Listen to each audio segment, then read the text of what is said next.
نعم المولى ونعم النصير. بسم الله الرحمن الرحيم. الحمد لله رب العالمين الرحمن الرحيم مالك يوم الدين فاطر السماوات والأرضين وبارئ الخلائق أجمعين.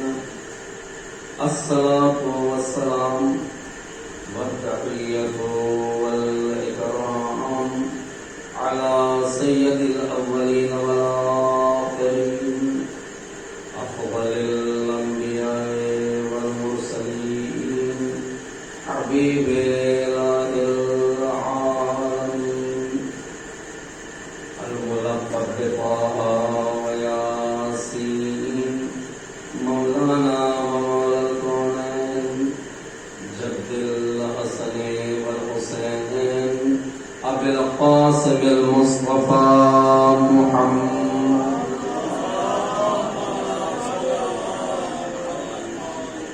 وعلى آله الطيبين الطاهرين المظلومين الأطهرين الذين أذهب الله عنهم الرجس وطهرهم تطهيرا.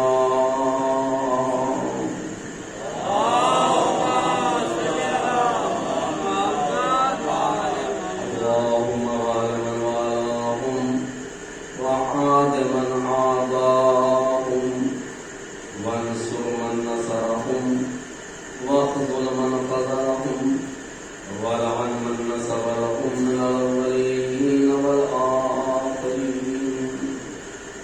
اللهم لعن قتلة الحسين وأصحابه أجمعين. آمين يا رب العالمين.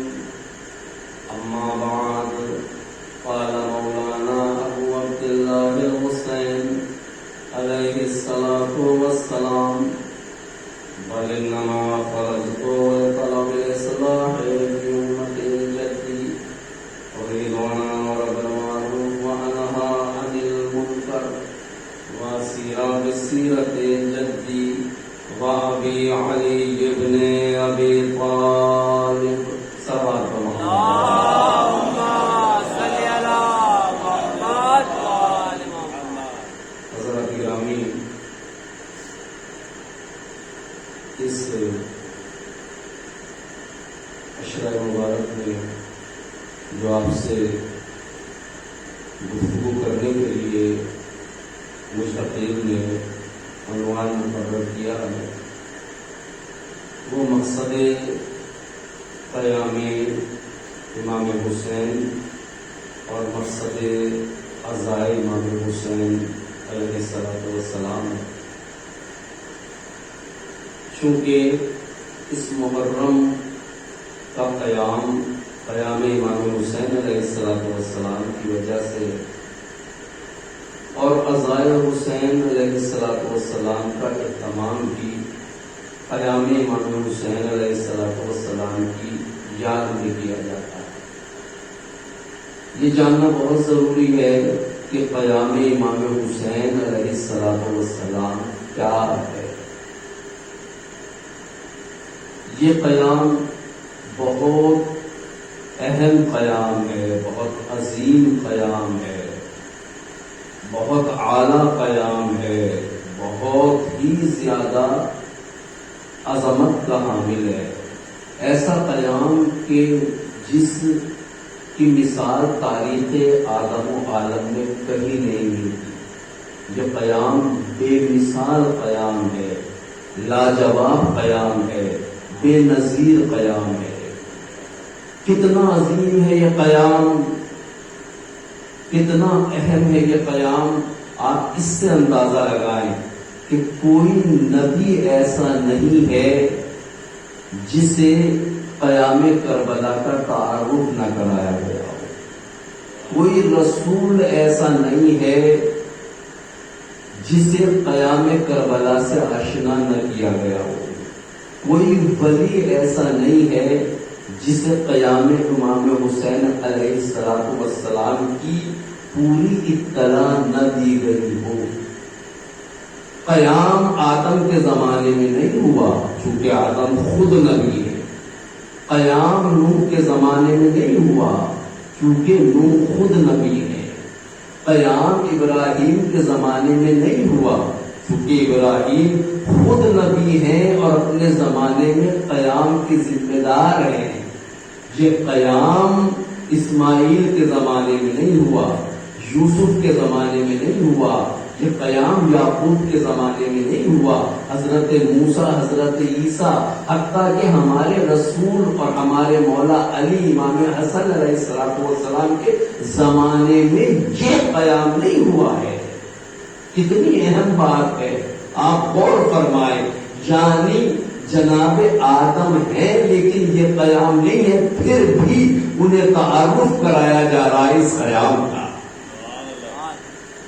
اتنا ضروری قیام، حضرت نوح کے زمانے میں یہ قیام نہیں ہے لیکن قیام سے پہلے ہی حضرت نوح کو اس کا تعارف کرایا جا رہا ہے۔ اتنا اہم قیام ہے۔ حضرت ابراہیم کے زمانے میں یہ قیام نہیں ہے لیکن حضرت ابراہیم کو پوری ڈیٹیل اس قیام کی دی جا رہی ہے۔ کتنا اہم ہے یہ قیام۔ حضرت موسیٰ، حضرت عیسیٰ، حضرت یعقوب، حضرت یوسف، کوئی نبی ایسا نہیں ہے کہ جسے اس قیام سے باخبر نہ کیا گیا ہو۔ اتنا اہم قیام ہے کہ ابھی یہ قیام واقع نہیں ہوا ہے، وجود میں نہیں آیا ہے لیکن تمام نبیوں کو اس کی خبر دی جا رہی ہے۔ سوچئے جب اس قیام سے پہلے اس کا تعارف اتنا ضروری ہے تو جب یہ قیام ہو گیا ہے تو اس کے بعد اس کا تعارف کتنا ضروری ہوگا۔ صلوات پڑھ دے محمد و آل محمد پر۔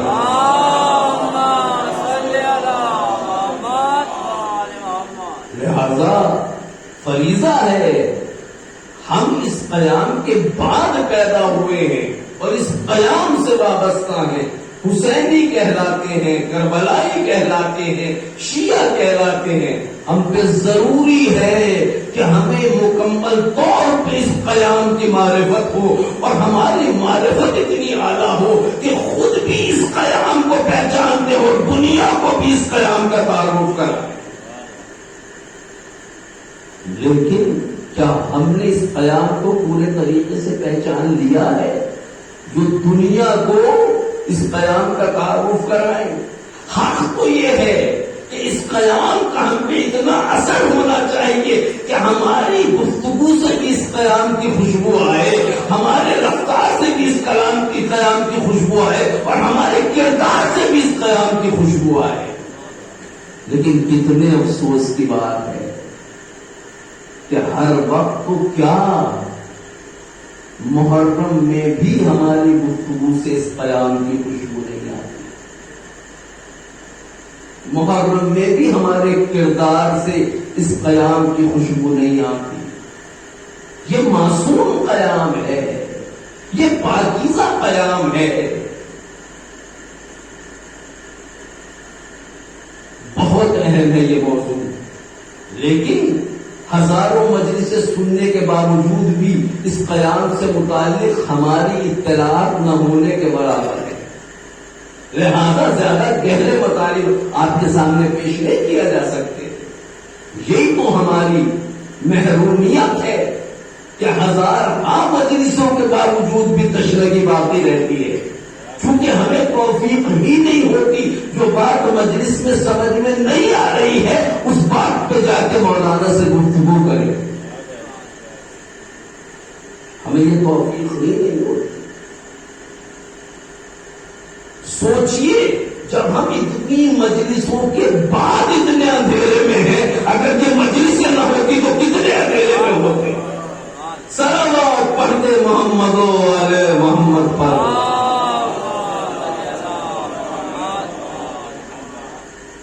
یہ قیام معصوم قیام ہے۔ میرے موضوع میں دو لفظ اہم ہیں۔ مقصد قیام امام حسین میں نے عرض کیا آپ سے، اور مقصد عزائے امام حسین، اس عنوان میں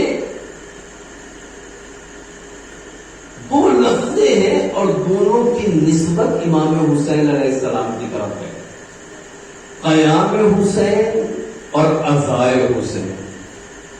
دونوں میں ایک ربط پایا جاتا ہے اور ایک فرق پایا جاتا ہے۔ قیام حسین اور عزائے حسین میں ربط یہ ہے کہ دونوں کی نسبت امام حسین کی ذات مبارک سے۔ قیام حسین یعنی حسین کا قیام، عزائے حسین یعنی حسین کی عزاداری، دونوں مولا کی ذات سے منسوب ہے۔ یہ ان دونوں میں ربط ہے، لیکن ان دونوں کے درمیان ایک فرق بھی ہے۔ وہ فرق کیا ہے؟ قیام بھی امام حسین علیہ السلام کا ہے، عزاداری بھی امام حسین علیہ السلام کی ہے، یہ ربط ہے۔ فرق کیا ہے؟ فرق یہ ہے کہ قیام امام حسین نے انجام دیا ہے اور عزاداری ہم جیسے گنہگار انجام دیتے ہیں۔ قیام امام حسین نے انجام دیا ہے جو امام بھی ہے، معصوم بھی ہے، اور عزاداری ہم جیسے لوگ انجام دیتے ہیں جو خطا کار بھی ہے اور گناہگار بھی ہے۔ قیام میں کسی طرح کا کوئی عیب نہیں ہو سکتا کیونکہ حسین جیسے معصوم نے اسے انجام دیا ہے۔ حسین معصوم امام ہے اور ان کے معصوم ہونے کی گواہی فقط اللہ نے نہیں دی ہے، فقط رسول اللہ نے نہیں دی ہے، فقط قرآن نے نہیں دی ہے، فقط روایتوں نے نہیں دی ہے، بلکہ مولا کے خون کے پیاسے دشمنوں نے بھی حسین کے معصوم ہونے کی گواہی دی ہے۔ مجھے ڈر لگ رہا ہے کہ میری گفتگو میں آپ سونا چاہیں، کیونکہ فکری گفتگو کے عادی نہیں ہے ابھی ازادار، یہ تو چل چلاؤ گفتگو کے عادی ہے، جبکہ کربلا غور چاہتی ہے، فکر چاہتی ہے، تعقل چاہتی ہے، شعور چاہتی ہے۔ امام حسین کی عصمت کی گواہی فقط اللہ نے نہیں دی ہے، فقط رسول اللہ نے نہیں دی، فقط روایات اور آیات نے نہیں دی، خون کے پیاسے دشمنوں نے بھی دی ہے۔ کیسے؟ روزے عاشور مولا ہیں، 3 دن کے بھوکے پیاسے ہیں، 71 لاشیں اٹھا چکے ہیں، اور فوج یزید کے سامنے مولا کھڑے ہوئے اور فرما رہا ہے سچ بتاؤ تم کیوں میرے خون کے پیاسے ہو؟ کیا میں نے کسی حرام الہی کو حلال کیا؟ کیا کسی حلال کو میں نے حرام کیا؟ کیا میں نے تمہارے سلسلے میں کوئی برائی کی ہے؟ تمہارا کوئی حق ضائع کیا ہے؟ تم پہ کوئی ستم کیا ہے؟ بتاؤ کیوں میرے خون کے پیاسے ہو؟ لشکر یزید میں سناٹا چھایا ہوا ہے۔ یہ سناٹا نہیں ہے، حسین کی عصمت اور معصومیت کی گواہی دی جا رہی ہے۔ اس کا مطلب یہ ہے جب قاتلوں کی نظر میں بھی حسین معصوم ہے تو حسین کا مظلوم ہونا ثابت ہے، دشمنوں کا مظلوم ہونا ثابت ہے۔ صلوات پڑھنے محمد و آل محمد۔ 30,000 کا لشکر حسین کے معصوم ہونے کی گواہی دے رہا ہے۔ اس کا مطلب یہ ہے کہ قتل کرنے کے بعد، معصوم کو قتل کرنے کے بعد یہ ملعون ہے اور اس کے ملعون ہونے میں کوئی شک نہیں ہے۔ جس طرح سے حسین کے معصوم ہونے میں کوئی شک نہیں ہے، اسی طرح سے ان کے ملعون ہونے میں بھی کوئی شک نہیں ہے جو حسین کے مقابلے میں۔ مولا نصیحتوں پہ نصیحتیں کر رہے ہیں، مسلسل اس لشکر سے مصیبتیں اٹھانے کے باوجود، کیسی مصیبتیں کہ جنہیں دیکھ کر انبیاء کا جگر بھی پانی پانی ہو گیا۔ ایسے مسائل اٹھانے کے بعد بھی مولا انسانیت کے حق میں اتنے ہمدرد ہیں، اتنے دل سوز ہیں کہ انہیں ہدایت کی باتیں بتا رہے ہیں، وہ شور مچا رہے ہیں، ہلہ کر رہے ہیں، آوازیں بلند کر رہے ہیں، ہنس رہے ہیں، قہقہے لگا رہے ہیں، اور مولا کہہ رہے ہیں میں تمہیں موعظہ کرنا چاہتا ہوں، میں تمہیں نصیحت کرنا چاہتا ہوں، میں تمہیں ہدایت کرنا چاہتا ہوں، میں تمہاری اصلاح کرنا چاہتا ہوں۔ وہ ہنس رہے ہیں، جب ہنستے رہے تو مولا نے فرمایا نہیں چپ ہو گئے، چپ ہو جاؤ۔ وہ خاموش نہیں ہوئے تو مولا نے فرمایا امام ہے امام حسین، معصوم ہے، عادی ہے۔ مولا کیا فرماتے؟ ہاں ہاں تم پر میری بات کا کوئی اثر نہیں ہوگا۔ کیوں؟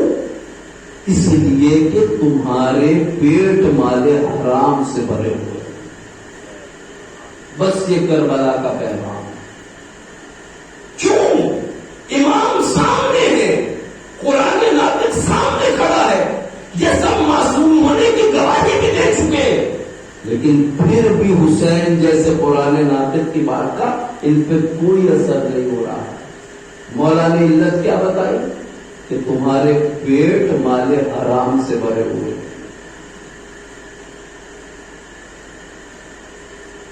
علت بتائی، ان میں پائی جا رہی تھی تو ان پہ امام کے قول کا اثر نہیں ہوا، ہم نے پائی جائے گی تو ہم میں بھی اثر نہیں ہوگا۔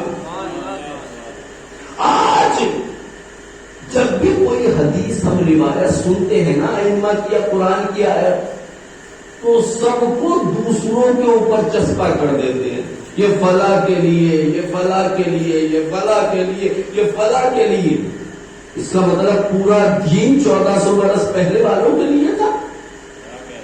جب دین قیامت تک ہے تو یہ آیتیں، یہ حدیثیں بھی قیامت تک کے لیے ہیں۔ جس طرح یہ پہلے والوں پہ چسپا ہوتی ہے اسی طرح سے ہمارے اوپر بھی چسپا ہوتی ہے۔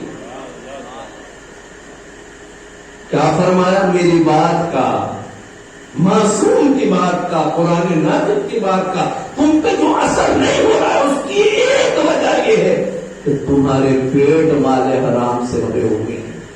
آج ہمیں اس فرش عزائے حسینی پہ بیٹھ کے مقصد حسینی کو سمجھ کے اپنا محاسبہ کرنا ہے۔ اگر ہم پہ قرآن کی بات کا اثر نہ ہو، اگر ہم پہ اللہ کی بات کا اثر نہ ہو، اگر ہم پہ رسول کی حدیث کا اثر نہ ہو، اگر ہم پہ نہج البلاغہ کا اثر نہ ہو، اگر ہم پہ صحیح سجادیہ کا اثر نہ ہو، تو سمجھ لیجیے کہیں بڑی کیفیت تو نہیں ہے جو لشکر یزید میں پائی جاتی تھی۔ دیکھیے یزیدی ہونا ہر مقام پہ برا ہے، لیکن حسینی کہنا کہ یزیدی اخلاق کا ہونا بہت زیادہ برا ہے۔ صلوات پڑھ دے محمد والے محمد پر۔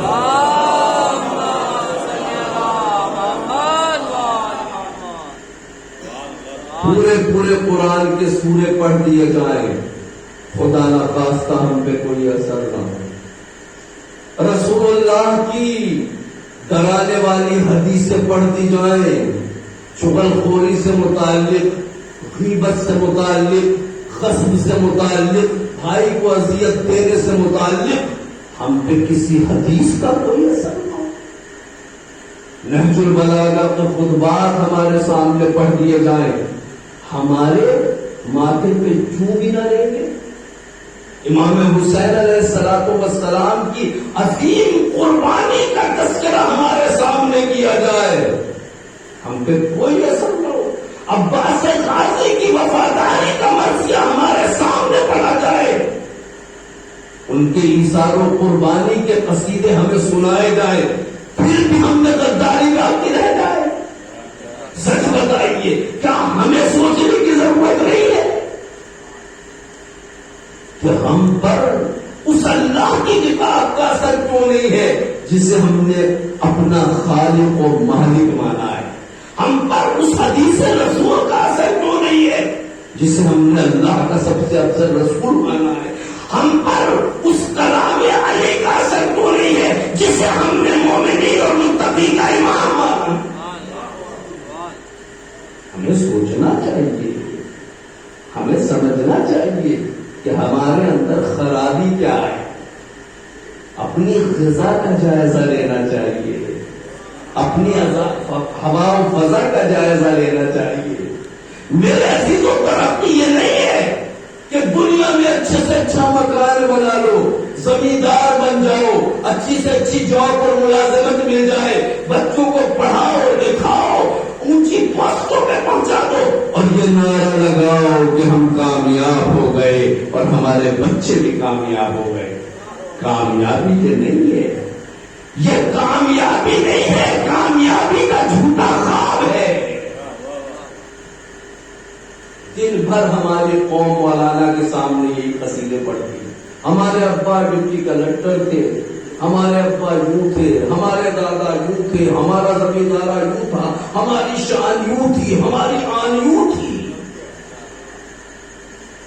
آپ کلکٹر تھے، انجینئر تھے، ڈپٹی تھے، دیندار بھی تھے یا نہیں تھے؟ سلام پڑھ دے محمد و آل محمد پر۔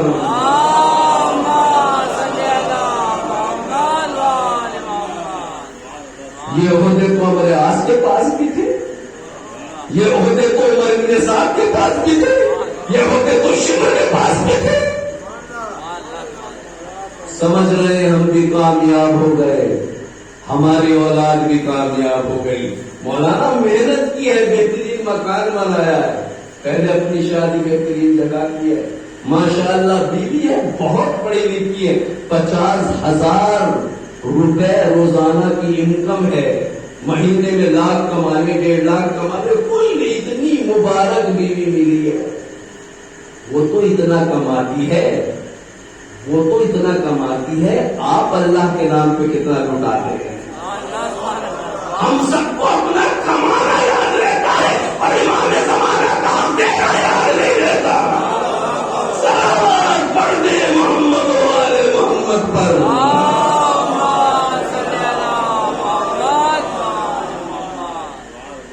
قصیدے پڑھے جا رہے ہیں، ہم بھی کامیاب ہیں، ہماری اولاد بھی کامیاب۔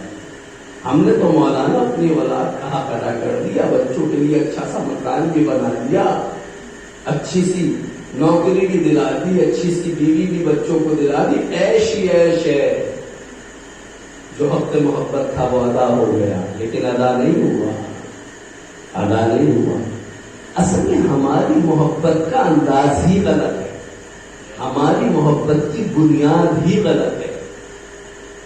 آپ سے معذرت کے ساتھ، بزرگوں سے معافی کے ساتھ، چونکہ میری طرف سے کوئی بات نہیں ہے، جو بات ہے اللہ کی طرف سے ہے، اللہ کے رسول کی طرف سے ہے، میرے اور آپ کے امام کی طرف سے۔ ہماری محبتوں کا انداز ہی عجیب ہے۔ ہم اپنے اللہ سے محبت کرتے ہیں تو ادھوری محبت، اپنے رسول سے محبت کرتے ہیں تو ادھوری محبت، اپنے امام سے محبت کرتے ہیں تو ادھوری محبت۔ کہ نہیں مولانا، یہ بات تو آپ کی صحیح نہیں ہے، امام سے ہماری محبت ادھوری نہیں ہے۔ ہم محرم میں بہت زیادہ امام کے نام پہ خرچ کرتے ہیں، نہیں امام کے نام پہ نہیں، اپنے نام، امام کے نام پہ نہیں، مولا کی نظر دلاتے ہیں، مولا کے نام پہ تبرک بانٹتے ہیں، مولا کے نام پہ جلوس نکالتے ہیں، مولا کے نام پہ شامیانے لگاتے ہیں۔ اگر مولا کے لیے کرتے تو خمس کیوں نہیں دیا؟ اگر مولا کی محبت میں یہ سب کر رہے ہو، خالص اگر مولا کی محبت میں ہے، مولا نے تم سے تبرک کا مطالبہ نہیں کیا ہے، مولا نے تم سے شامیانے کا مطالبہ نہیں کیا ہے، مولا نے تم سے زردہ بریانی کا مطالبہ نہیں کیا، مولا نے تم سے خمس کا مطالبہ کیا ہے کہ جو ہمارا خمس کھائے گا وہ خمس نہیں کھاتا، جہنم کی آگ کھاتا ہے، اور جہنم کی آگ کھانے والا جنتی نہیں ہو سکتا، جہنمی چاہے ہو جائے۔ سلام پڑھ دے محمد و آل محمد۔ اپنے عمل کا جائزہ لینا ضروری ہے، دعویٰ کرنا آسان ہے، ضروری نہیں ہے جو ہم نماز پڑھ رہے ہیں وہ اللہ کے لیے ہو، ضروری نہیں ہے جو ہم اللہ کے لیے حج کرنے جا رہے ہیں وہ اللہ کے لیے ہو، چونکہ شکل تو حج والی ہے، شاید نیت اللہ والی نہ ہو۔ ایک نماز پڑھ رہا ہے، ہم اس کے عمل نماز پڑھا ہے لیکن یہ نہیں جانتے کہ کس نیت سے پڑھ رہا ہے. نیت کا عمل میں ہونا بہت اہم ہے. اور شیطان کا حربہ یہ ہے، شیطان زندہ ہے، آپ اس بات سے مطمئن رہیے. شیطان کا حربہ کیا ہے؟ ہمارے چھوٹے چھوٹے سے نیک کاموں کو بہت بڑا کر کے دکھاتا ہے. تم نے آج مجلس کرا دی، بہت بڑا کام کر دیا. تم نے آج جلوس میں پانی پلوا دیا، بہت بڑا کام کر دیا. ٹھنڈا چھوٹی چھوٹی نیکی کو بڑا کر کے دکھاتا ہے اور بڑے بڑے گناہوں کو چھوٹا کر کے دکھاتا ہے. یہ شیطان کا حربہ ہوتا ہے. شیطان پہلے یہ کوشش کرتا ہے کہ ہم اور آپ نیک کام نہ کرنے پائیں، لیکن اگر آپ نیک کام کرنے میں کامیاب ہو گئے تو شیطان بہت اونچی اور کمینی ذات کا نام ہے، وہ مایوس نہیں ہوتا. ٹھیک ہے، اس نے بہت محنت کی کہ آپ نیک کام نہ کر سکتے، لیکن اگر کرنے گئے تو اب بھی باز نہیں آتا. پھر نیک کام میں وہ ایسے کیڑے نکالنا چاہتا ہے، کیڑے ڈالنا چاہتا ہے کہ نیک عمل تو کر لے لیکن اللہ کی بارگاہ میں یہ قبول نہ ہو. عزاداری میں پہلے تو یہ کہے گا مجلس میں نہ جائیے، کیا رکھا ہے وہاں مجلس میں کیوں جائے جب ہمارے امام پاڑے میں ہو، وہاں کے جلوس میں کیوں جائے جب ہمارا نکلے گا، اس امام والے کا رنگ کو پکڑے جب ہمارے امام پاڑے میں.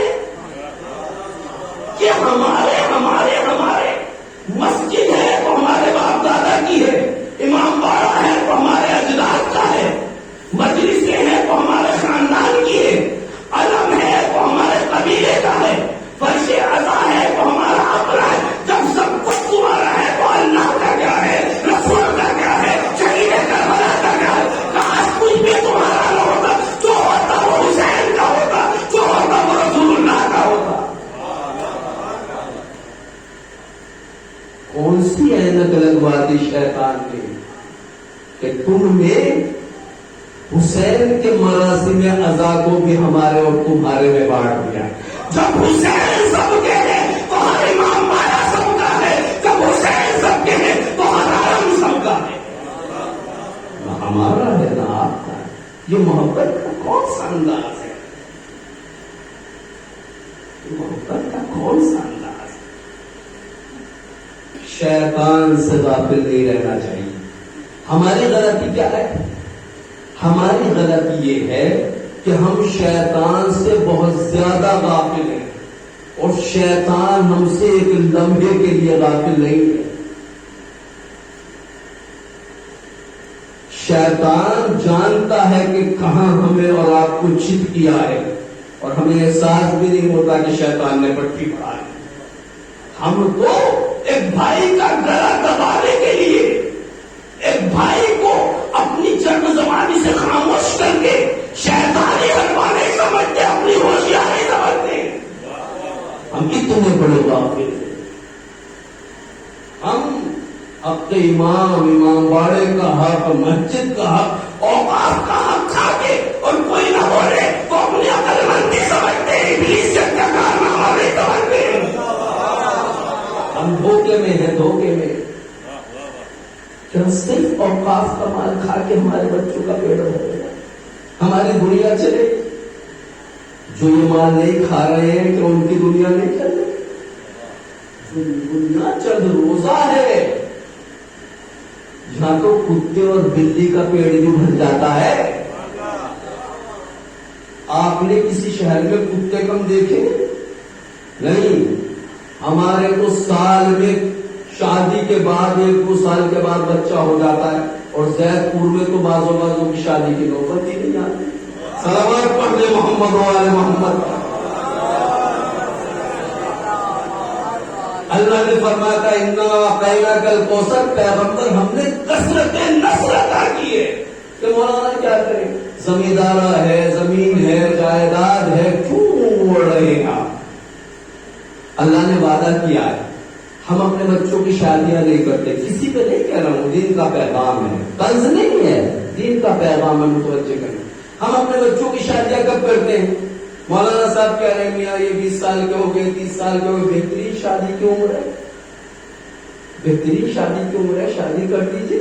کہ نہیں بچہ ابھی پاؤں پہ کھڑا نہیں ہوا، بچہ پاؤں پہ کھڑا نہیں ہوا. اچھا بچے کو اگر بھوک لگی ہو اور وہ 1 سال کا ہو تو آپ پہلے پاؤں پہ نہیں کھڑا ہوا. شہوت بھی ایک بھوک ہے، اس پہ پاؤں پہ کھڑا ہونے کی ضرورت نہیں ہے، بس بھوک لگنے کی دیر ہے. شہوت ایک بھوک ہے میرے عزیز، تو ہمارے پاؤں پہ کھڑا نہیں ہوا. ابھی بچے نے بی ایڈ نہیں کیا، بی کام نہیں کیا، فلانا نہیں کیا، دھماکہ نہیں کیا، یہ نہیں کیا، وہ نہیں کیا، کیسے شادی کر دے؟ پاؤں پہ نہیں کھڑا. ہم سوچتے ہیں کہ بچہ پہلے غنی ہو جائے پھر شادی کی جائے. اللہ کے قانون کے الٹ اللہ کیا فرماتا ہے؟ ان یکونوا فقراء یغنہم اللہ من فضلہ. شادیاں کرو، کرنے کے بعد اگر تنگ ہو تو اللہ غنی فرما دے گا.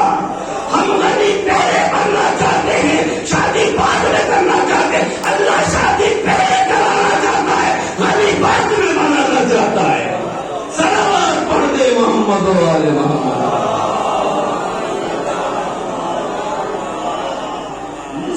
الٹ دیا ہے، ہم نے سب کو الٹ دیا. میں کہہ رہا تھا کتے بلی کو کون کھلاتا ہے، چرند پرند کو کون کھلاتا ہے؟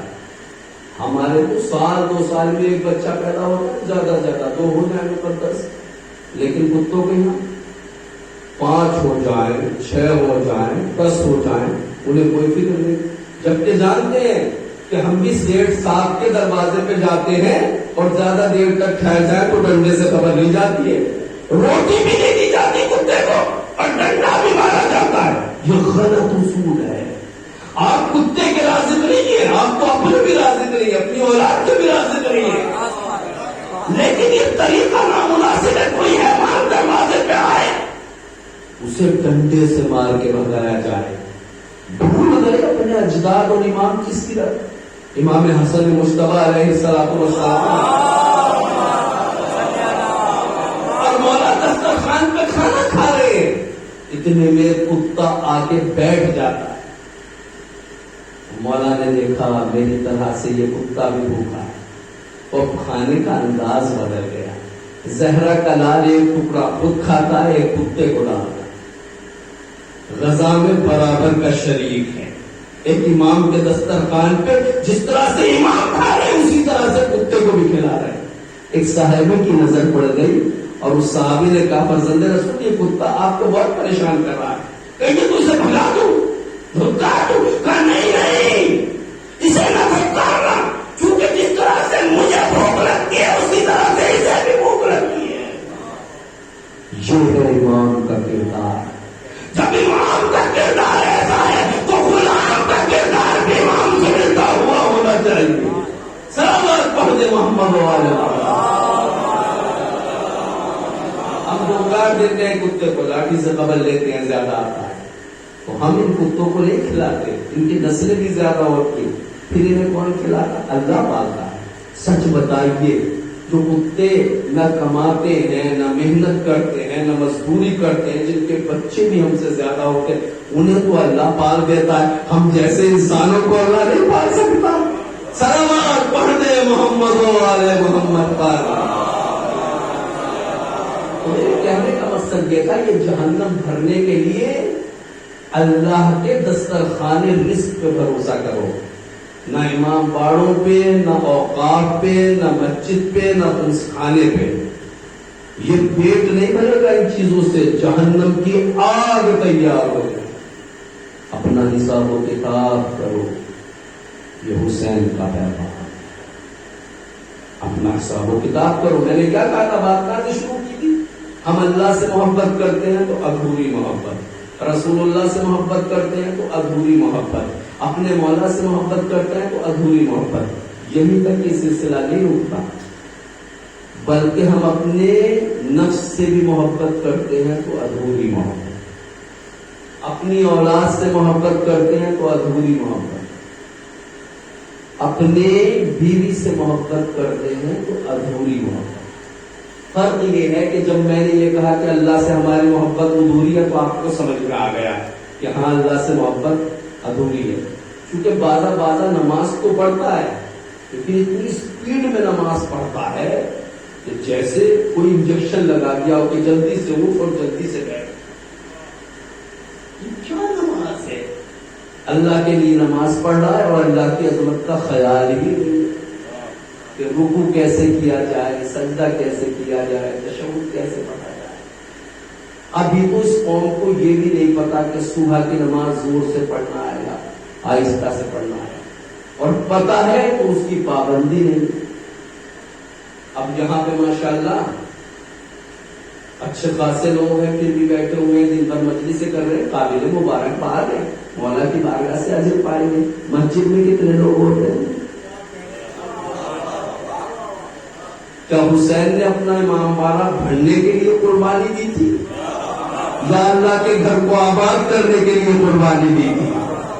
حق تو یہ ہے جب برابر میں مسجد بھی ہے تو جتنا مجمع حسین کے عزا خانے میں ہونا چاہیے اتنا ہی مجمع حسین کے اللہ کے گھر میں بھی ہونا چاہیے، تاکہ پتہ چلے یہاں جو مجمع آیا ہے یہ اللہ کا بھیجا ہوا ہے اور وہاں جو مجمع کے آیا ہے وہ حسین کا بھیجا ہوا ہے. صلوات پڑھتے محمد و آل محمد پر. آپ کو پوچھنا تو چاہیے کہ آپ نے یہ بات کیوں کہی کہ فرش عذاب پہ جو مجمع بیٹھا ہے وہ اللہ کا بھیجا ہوا ہے اور مسجد میں جو مجمع ہے وہ حسین کا بھیجا ہوا ہے. آپ کو پوچھنا چاہیے یہ بات میں نے کیسے کی. اس لیے کہیں کہ قرآن میں اللہ نے فرمایا ہے جو میرا ذکر کرے گا میں اس کا ذکر کروں گا، جو میرا ذکر کرے گا میں اس کا ذکر کروں گا. حسین نے اللہ کا ذکر اتنا کیا ہے کہ اب اس کا ذکر کرنا، حسین کا ذکر کرنا اور اسے باقی رکھنا یہ اللہ کی ذمہ داری ہے. تو اللہ کا انتظام ہے کہ جو آج امام باڑے بھرے ہوئے ہیں، حسین کا انتظام یہ ہے کہ مسجدیں بھی بھری ہوئی. یہاں آگے اللہ کے منصوبے کے کامیاب ہونے کی خبر کو مسجد میں جا کے حسین کے جیتنے کا اعلان کرو. صلوات پڑھتے محمد و آل محمد پر. بات پہنچ رہی ہے نا؟ سمجھ میں آ رہی ہے آپ کی بات؟ پہلے بات کو سمجھیے، سمجھ کے اس پہ عمل کیجیے.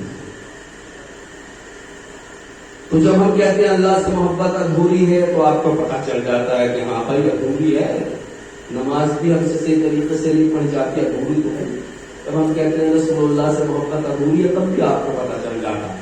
امام سے محبت ادھوری ہے اکثر تم سے نہیں دیتے تو پتہ چل جاتا ہے کہ ہاں بھائی ادھوری ہے محبت. لیکن جب ہم کہتے ہیں ہمیں اپنی ذات سے بھی ادھوری محبت ہے تو پتہ نہیں چلتا، کیونکہ ہم تو اپنے کو بہت چاہتے ہیں. جب ہم کہتے ہیں کہ بیوی سے بھی آپ کی محبت ادھوری ہے تو آپ کو پتہ نہیں چلتا کہ بیوی پہ تو ہم جان دیتے ہیں، سارا کاروبار ہی بیوی پہ چل رہا ہے. بعض لوگوں سے کہا بھائی آپ داڑھی کو اڑاتے ہیں، اب تو بچے بھی داڑھی رکھنے لگے. وہ بیگم کو پسند نہیں ہے، اماں بیگم کو پسند. شادی ہوئی تو دونوں کی پسند سے ہوئی ہے تھی، اب کام کیا جا رہا ہے تو فقط ان کی وجہ سے کیا جا رہا ہے. جب شادی ہوتی ہے دونوں کی پسند سے ہوتی ہے نا، اور پھر فقط ہر جگہ بیوی کی پسند، بیوی کی پسند، بیوی کی پسند. بیوی کو ٹی وی پسند ہے اور آپ کو بیوی پسند ہے، یعنی سارا کاروبار فیشن پہ چل رہا ہے، اللہ کے دین پہ نہیں چل رہا. تو بیوی کو پسند ہے. جس بیوی کو ہم اتنا چاہتے ہوں اس بیوی سے ہماری محبت ادھوری کیسے ہو سکتی ہے؟ اولاد سے ہماری محبت ادھوری ہے کیسے ہو سکتی ہے؟ جس اولاد کے لیے ہم نے نہ حلال دیکھا، نہ حرام دیکھا، نہ امام باڑہ دیکھا، نہ مسجد دیکھی، سب کچھ دن رات ایک کر دیا، بنگلے بنوا دیے، اچھے سے اچھی جاب دلا دی، اس اولاد سے کیسے ادھوری محبت ہو سکتی ہے؟ یہ ذرا مشکل ہے سمجھنا. بات شاید بری لگ رہی ہو لیکن اللہ سے دعا ہے کہ اگر آپ کو یہ باتیں بری لگے تو اتنی بری لگے کہ آپ برائی کرنا چھوڑ دیں. صلوات پڑھ دیں محمد و آل محمد. دیکھیے بات یہ ہے کہ کہ جو وہ لوگ اناڑی پنچر جوڑنے والے ہوتے ہیں نا، تو جہاں پنچر ہوتا ہے وہاں ٹاکا لگانا انہیں یاد نہیں رہتا، ادھر ادھر گھومتے۔ حق تو یہ ہے اگر پنچر کو صحیح کرنا ہے، جہاں پنچر ہو وہی ٹاکا لگایا جائے۔ ہم ادھر ادھر جاتے ہیں، وہ خیبر میں، وہ خندق میں، وہ ادھر بھاگے، وہ ادھر بھاگے۔ یہاں بھی تو آنا چاہیے کہ ہم کتنے دن کے میدانوں سے بھاگتے ہیں۔ صلوات پڑھنے محمد والے محمد پر۔ تو بات یہ چل رہی تھی شاید دیر ہو جائے، بعض لوگوں نے کہا تھا 1 گھنٹہ پڑھ لے گا، اور بعض نے کہا تھا 1.25 گھنٹہ، بعض نے کہا تھا آدھے گھنٹے بہت ہے۔ یہ ضروری ہے، یہ باتیں آپ صلوات پڑھ دیں محمد والے محمد۔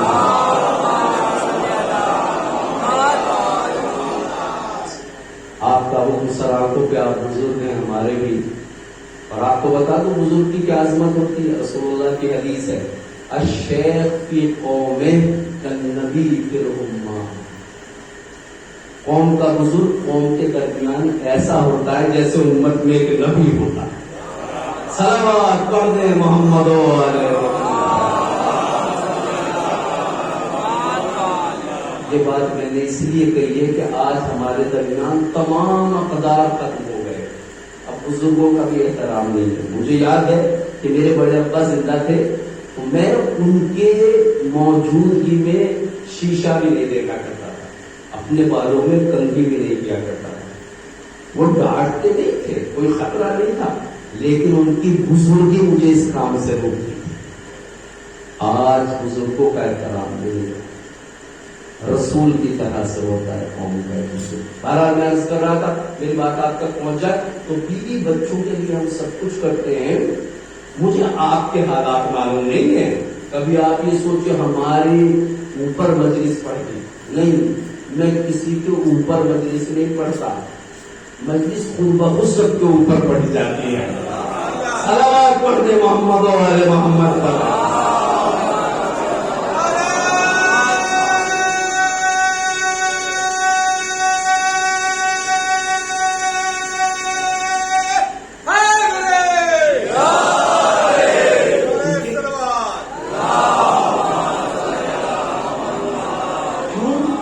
ظاہری اعتبار سے بھی آپ دیکھیں تو مجھے سب سے اوپر بٹھایا، سب سے اوپر بیٹھ کے جو بیان ہوگا وہ سب کے اوپر ہوگا، 2-4 کے اوپر نہیں ہوگا۔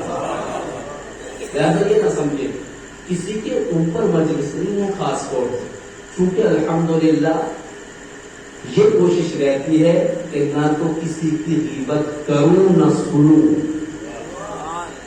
اسی لیے آپ آتے ہیں تو کمرے کا دروازہ کھول دیا جاتا ہے ورنہ بند رکھا جاتا ہے۔ صلوات پڑھ دیں محمد والے محمد۔ تو ہم زید پور کے بارے میں زیادہ نہیں جانتے، بلکہ دور کے ڈھول سہانے، ہماری نظر میں تو آپ سب پرانے بھی ہیں اور سہانے بھی ہیں۔ صلوات پڑھ دیں محمد والے محمد۔ یہ ایک کامن گفتگو ہے جیسا عام دنیا میں ہو رہا ہے، آپ کے یہاں کے حالات میں بالکل نہیں معلوم، نہ ہم پوچھنے کی کوشش کرتے ہیں کہ بھائی کیسی مجلس چلے گی، کیسے حالات ہے، کس بات سے ناراض ہوں گے، کس بات سے خوش ہوں گے، کیونکہ آپ کو خوش کرنا بہت مشکل ہے، اپنے اور آپ کے اللہ کو راضی کرنا بہت آسان ہے۔ صلوات پڑھ دیں محمد والے محمد۔ میں عرض کر رہا تھا سب کی محبت ادھوری ہے ہمارے پاس، حتیٰ کہ اپنی بھی اور بیوی بچوں کو بھی۔ ہم نے تو بیوی بچوں کے لیے اتنا کیا، کیسے ادھوری ہے؟ ادھوری اس لیے ہے کہ آپ نے یہ سمجھا ہے کہ فقط زندگی یہی تک محدود ہے، فقط زندگی یہی تک محدود ہے، لہذا آپ نے جو کچھ کیا اپنے لیے یہی تک کے لیے کیا، بیوی کے لیے جو کیا یہی تک کے لیے کیا، اولاد کے لیے جو کچھ کیا یہی تک کے لیے کیا، جبکہ زندگی اس کے بعد بھی ہے، اور جہاں کی زندگی پہ ایمان رکھنا، وہاں کی زندگی پہ ایمان نہ رکھنا، یہ انبیاء کے مشن کو فیل کرنا، رسولوں کے مشن کو فیل کرنا، اماموں کے مشن کو فیل کرنا ہے۔ چونکہ اگر یہاں کی زندگی مان لی جائے وہاں کی زندگی نہ مانی جائے تو حضرت آدم بھی ناکام ہے، حضرت نوح بھی ناکام ہے، ابراہیم بھی ناکام، موسیٰ و عیسیٰ بھی ناکام، ہمارے نبی بھی ناکام، مولا علی بھی ناکام، امام حسین بھی ناکام، چونکہ انہوں نے تو دنیا سے کچھ لیا ہی نہیں، دنیا کو دیا ہے لیا نہیں، دنیا میں مصیبتیں برداشت کی ہیں، اگر اس زندگی کا تصور نہ ہو تو صرف ائمہ کے حصے میں، رسولوں کے حصے میں، نبیوں کے حصے فقط زحمتیں آئیں گی۔ تو ہمارا عیب یہ ہے کہ اس زندگی کے لیے تو سب کچھ کیا ہے، اس زندگی کے لیے کچھ بھی نہیں کیا ہے، یہ ادھوری محبت ہے۔ اسی لیے قرآن حکیم فرماتا ہے یا ایھا الذین آمنوا قوا انفسکم واہلیکم نارا، اے صاحبان ایمان، بنگلہ بنا کے سمجھتے ہو کامیاب ہو گئے، بیوی کی خواہشیں پوری کر کے سمجھتے ہو بیوی کو کامیاب کر دیا، اولاد کو ترقی دلا کے دنیا میں سمجھتے ہو کہ کامیاب کر دیا، لیکن تم ناکام ہو اس لیے کہ کامیابی یہ ہے کہ دنیا میں بھی عزت کی زندگی گزارو اور آخرت میں بھی اپنے کو بھی جہنم سے بچا لو، اپنی اولاد کو بھی جہنم سے بچا لو۔ صلوات پڑھنے محمد علیہ محمد۔ وہ محبت نہیں ہے جو یہاں کو آسانیاں فراہم کرے اور پھر یہاں کے بعد آدمی کو جہنم میں جانا پڑے۔ سب کچھ بنا دیا، اولاد کو دیندار بھی بنایا یا نہیں بنایا، سب کچھ بنا دیا، اولاد کو صاحب ایمان بنایا نہیں، یہ بھی تو ذمہ داری ہے۔ اگر تمام پاپڑ پھیر کے اولاد کو دنیا میں کامیاب بنا دیا اور وہ پھر بھی جہنم میں چلی جائے تو اس کا ذمہ دار کون ہے؟ اس کے ذمہ دار ہم ہوں گے۔ اللہ ہم سے پوچھے گا تم نے نہ جہنم کی خود پرواہ کی ہے نہ اولاد کے سلسلے میں تم نے کوئی۔ لہذا ضروری ہے کہ دنیا چند روزہ کی دنیا سے دل نہ بہلایا جائے، اپنے ساتھ، اپنی اولاد کے ساتھ بھی، بچوں کے ساتھ محبت کا حق ادا کیا جائے، انہیں دنیا کے خطرات سے بچانے کی طرح آخرت کے خطرات سے بھی بچایا جائے۔ امام حسین کا قیام ہمیں یہی بتانا چاہتا ہے کہ یہ دنیا چند روزہ ہے، اور مولا نے یہ فرمایا کہ صحابیوں سے اب تو یہ سمجھ لو جیسے دنیا تھی ہی نہیں، دنیا کے معنی انتہائی پست کی چیز، چونکہ آخرت کے مقابلے میں دنیا نہایت پست ہے، اس لیے دنیا میں ہے۔ جب ہم پست چیز پہ اتنا مرتے ہیں تو ہمیں بہترین چیز پہ کتنا مرنا چاہیے۔ اور اہل بیت یہی بتانے آئے تھے کہ دنیا پست ترین چیز کا نام ہے اور آخرت بلند ترین چیز کا نام ہے۔ جو دنیا کو چاہتے ہیں ان کے لیے دنیا کی چاہت ہی اجڑ بن جاتے، جب پست کے لیے اتنا اہتمام کرتے ہو تو بلند چیز کے پانے کے لیے اتنا اہتمام کرنا چاہیے۔ حسین پوری زندگی اپنی یہی بتاتے رہے کہ دنیا کی حقیقت کیا ہے، اور یہی بتاتے بتاتے حسین کربلا میں آئے، کربلا میں آ گئے۔ آج تو محرم ہو گئی، میرا مولا والد کربلا ہو گیا، پل گھیر کے لایا ہے امام مظلوم کو کربلا میں۔ جب مولا کربلا کی زمین پہ پہنچے تو آپ نے سنا ہے نا، مولا نے پوچھا اس زمین کا نام کیا ہے، کسی نے کہا اسے ماریا کہتے ہیں، پھر پوچھا، جواب آئے سے بازریا کہا جاتا ہے، پھر پوچھا کہ مولا اسے شفت فرات بھی کہتے ہیں، پھر پوچھا کیا کوئی اور نام بھی ہے، تو زہیر بن قین نے کہا ہاں مولا اسے کربلا بھی کہتے ہیں۔ سوال ہونا چاہیے کیا امام معصوم کو یہ پتہ نہیں؟ جس کی تلوار نسلوں کو چیک کر کے چلتی ہو وہ کیوں پوچھ رہا ہے؟ کیا حسین کو معلوم نہیں؟ ہر نبی کو معلوم ہے کہ کربلا کا، ہر رسول کو معلوم ہے کہ کربلا کا، امام تو صاحب علم لدنی ہوتا، کیوں پوچھا؟ مولا ہمیں سبق دینا چاہتے ہیں، جب بھی تمہیں اہم مرحلہ پیش ہو تو ریسرچ کے بغیر آگے نہ بڑھنا۔ اپنے چاہنے والوں کو پیغام جو عمل کرنا، جو کام کرنا، وہ ریسرچ کے سائے میں کرنا۔ بعض کہتے ہیں، مقاتل نے لکھا ہے کہ چلتے چلتے حسین کا رہبار خود زمین کربلا پہ رک گئے۔ جب حسین کا رہبار منزل کو پہچانتا ہے تو کیا سوار منزل کو نہیں پہچانتا؟ لیکن حسین نے ریسرچ کا پیغام دیا۔ ہم دنیا بھر کے مسائل میں تو ریسرچ کیا کریں گے؟ اپنے بھائی کی برائی سنتے ہیں تب بھی ریسرچ نہیں کرتے، برائی شروع کر دیتے ہیں۔ ریسرچ ریسرچ ریسرچ ریسرچ کی۔ مقاتل نے لکھا حسین کا رہبار چلتے چلتے زمین کربلا پہ رک گیا۔ اس میں بھی چاہنے والوں ایک پیغام ہے۔ جب حسین کا رہبار اتنا سمجھدار ہے تو سوچو حسین کے عزادار کو کتنا سمجھدار ہونا چاہیے۔ گھوڑا رک جاتا ہے، مولا گھوڑے سے نیچے تشریف لائے اور آواز دی، ہاں ہاں یہی ہمارے اترنے کی جگہ ہے، یہیں پہ ہمارا قیام ہوگا، یہیں پہ ہمارا خون بہایا جائے گا، یہیں ہمارے بچے یتیم ہوں گے، یہیں ہماری عورتوں کو اسیر کیا جائے گا۔ مولا کا ساز و سامان اتارا گیا۔ ابھی سامان اتارا ہی جا رہا تھا کہ تڑپتی ہوئی حسین کی چھوٹی بہن ام کلثوم آئی، بھیا ذرا میرے قریب آؤ، ماں جائے۔ حسین قریب گئے تو ام کلثوم نے روتے ہوئے کہا، بھیا یہ کیسی زمین ہے، جب سے اس پہ قدم رکھا میرا دل تڑپ رہا ہے، اس زمین سے مجھے وحشت ہو رہی ہے، میرے اوپر مسلسل خوف مسلط ہے۔ اجرکم اللہ۔ دو محرم آ گئی، مولا نے کہا ہاں بہن یہ زمین وحشتناک زمین ہے، اور پھر ایک قصہ سنایا۔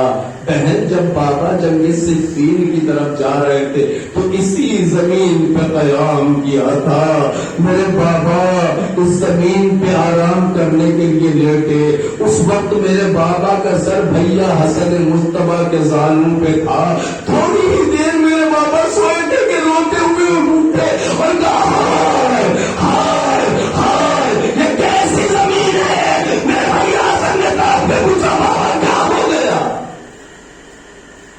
بابا نے کہا ابھی میری آنکھ لگ گئی تھی تو میں نے کیا دیکھا، یہ صحرا خون کے دریا میں تبدیل ہو چکا ہے، خون کی موجیں مار رہی ہے اس جنگل میں، اور میرا بیٹا حسین اس خون کے دریا میں غرق ہو رہا ہے، فریاد کرتا ہے میری مدد کرو، میری نصرت کرو، کوئی میرے بچے کی مدد کو نہیں پہنچتا۔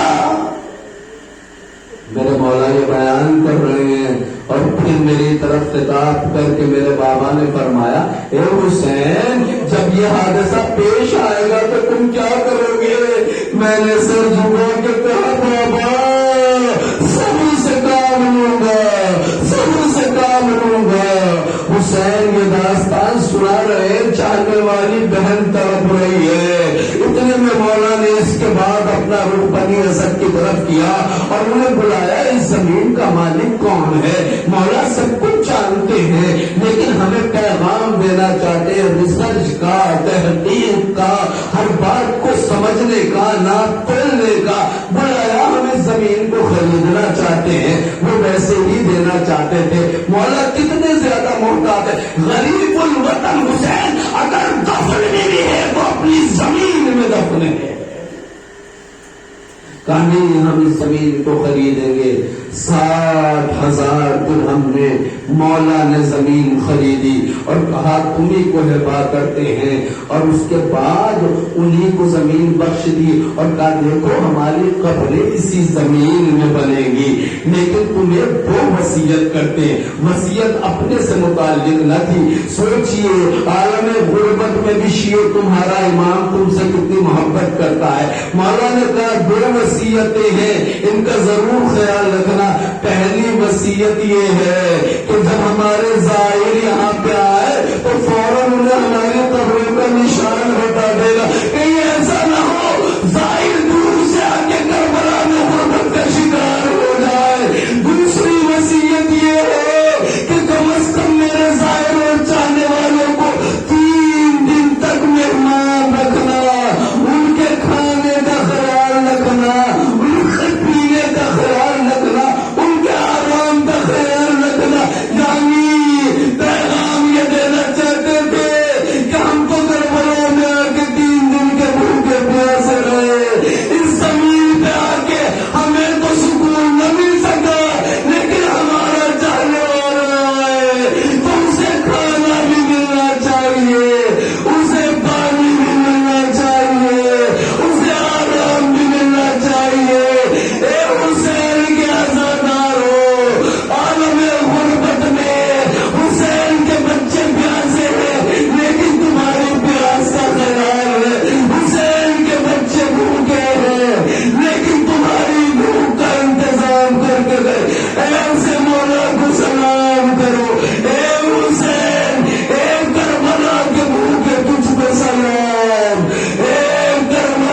بچائے ہوئے دین پر عمل کرنے کی توفیق دیجیے. انا للہ وَإِنَّا إِلَيْهِ رَاجِعُونَ. أَلَا لَعْنَةُ اللَّهِ عَلَى الْقَوْمِ الظَّالِمِينَ. ماتم حسین